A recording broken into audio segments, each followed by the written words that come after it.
So, this whole thing started about 6 hours ago when I injected a pound of pork shoulder with a nice marinade and let it rest for a couple, 3 hours, and then started slow cooking it on the grill. Um, that process lasted a couple hours, and then wrapped it and let the juices kind of simmer in there, and let's see what we got. Ooh, that looks pretty good.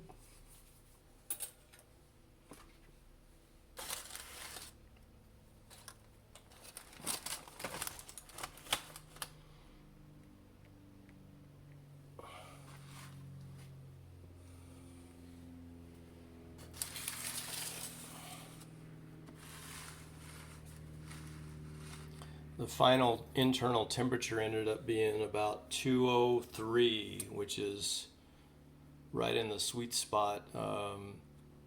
They say it should be anywhere from 195 to 210, so I'm kind of right in the center of that. So let's see how she is.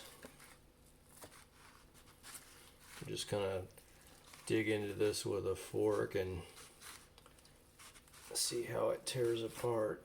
It's coming loose, maybe not quite as easily as I'd like, but it's pretty nice. But the upside is it's tremendously moist. The combination of the temperature heated it at and the injection is going to make this a really moist serving.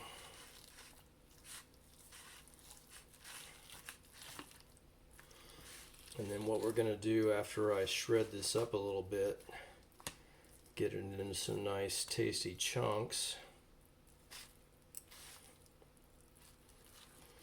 is I'll put this juice that's left in the foil back into the meat and let that soak it up and make it even tastier and more moist.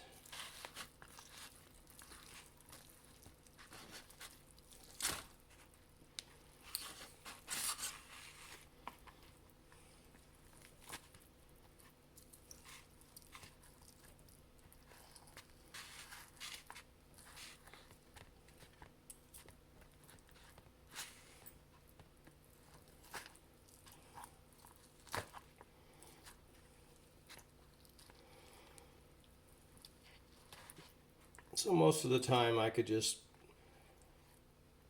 watch TV or mess with the garden or do whatever I needed to do. I probably only had to spend half an hour of real time, doing things and monitoring this process, etc.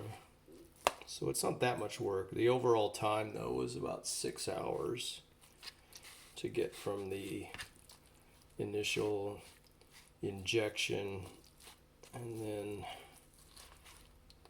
putting on the dry rub and letting it sit for a while, and then the grilling process. I kept the grill somewhere in the upper 200s most of the time.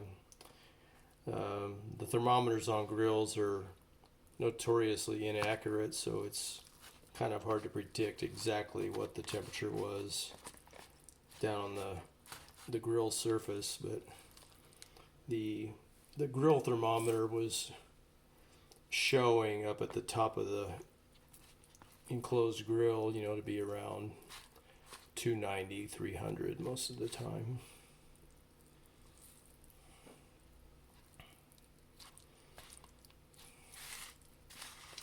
So there, we've got it all nice and shredded up. This will make some awesome sliders or pulled pork sandwiches when we go to serve this tomorrow sometime. So the last thing I'm going to do is take all this yummy juice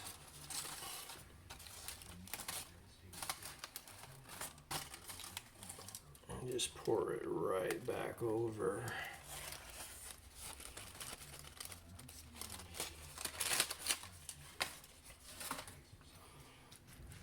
And let that sort of soak up in the meat as I rub it around in here.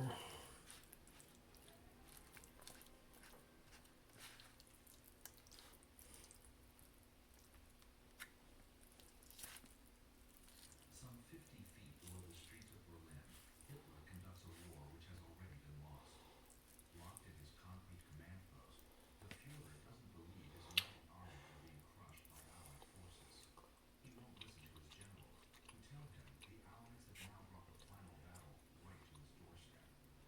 Let's have a little taste. In the days of World War II, General Eisenhower leads the most powerful military Oh yeah, the Allied forces, with troops from 16 different fantastic. across Germany. From the south, they are pushing up through Mussolini's Italy, and from the east, the largest Russian army in history has overrun Poland and is now surrounding Berlin. There we are. It's going to be hard to wait till tomorrow. I might end up making a midnight snack out of this. Down in his bunker, Hitler cannot see that his last days